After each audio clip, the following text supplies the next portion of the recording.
This Thanksgiving, I made Tini's viral mac and cheese, and man, was it delicious.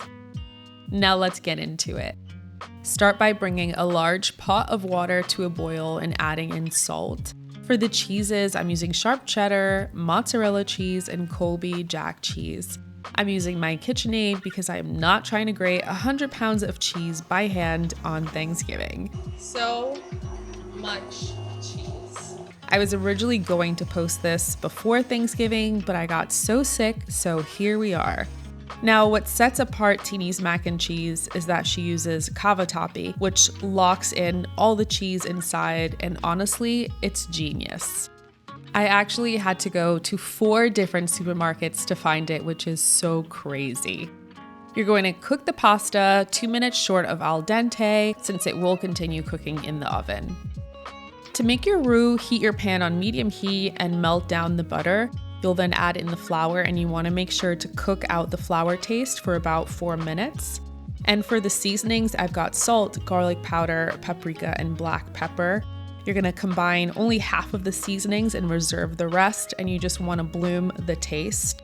And once that's fully bloomed, you're going to add in your evaporated milk a little at a time, making sure to whisk any lumps. It really is key to add a little bit, whisk the lumps away, and keep adding it. Once it's nice and smooth, slowly add in the heavy cream using the same technique to make sure it's nice and smooth, adding in a little heavy cream at a time and mixing. You can also add in milk if that's all you have, but I think the key to Tini's creamy mac and cheese is just decadence and having heavy cream in the sauce. I'm also adding in the rest of my seasonings and some Dijon mustard. Turn the heat to low and slowly add in half of the reserved shredded cheese. Make sure to add a little at a time and to blend fully before adding the next batch.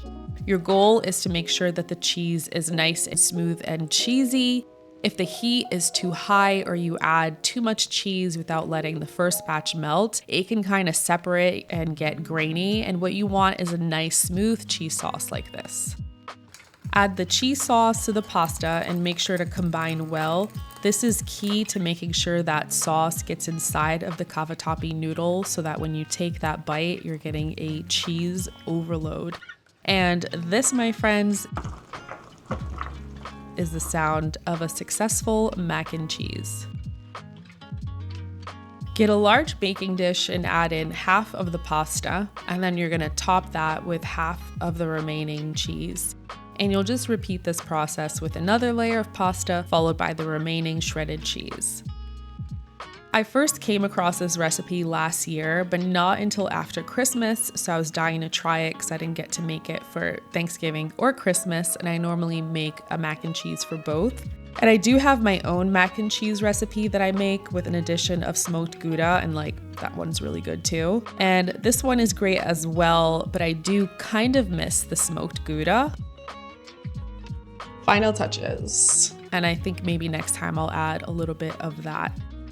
You'll just bake it in your preheated oven at 350 degrees Fahrenheit for 25 to 30 minutes. And then I broiled it for 3 minutes until the top was golden and bubbly. Let it rest for 10 minutes and then dig in. And this is the moment of truth. How good is this cheese pull going to be? Look at that. And not much to do after that, just get it on a plate and get it in your mouth as soon as possible. I cannot wait to dig into this. Look at that cheese pull. Oh my God. Just gonna wrap that around. Bon appetit to me.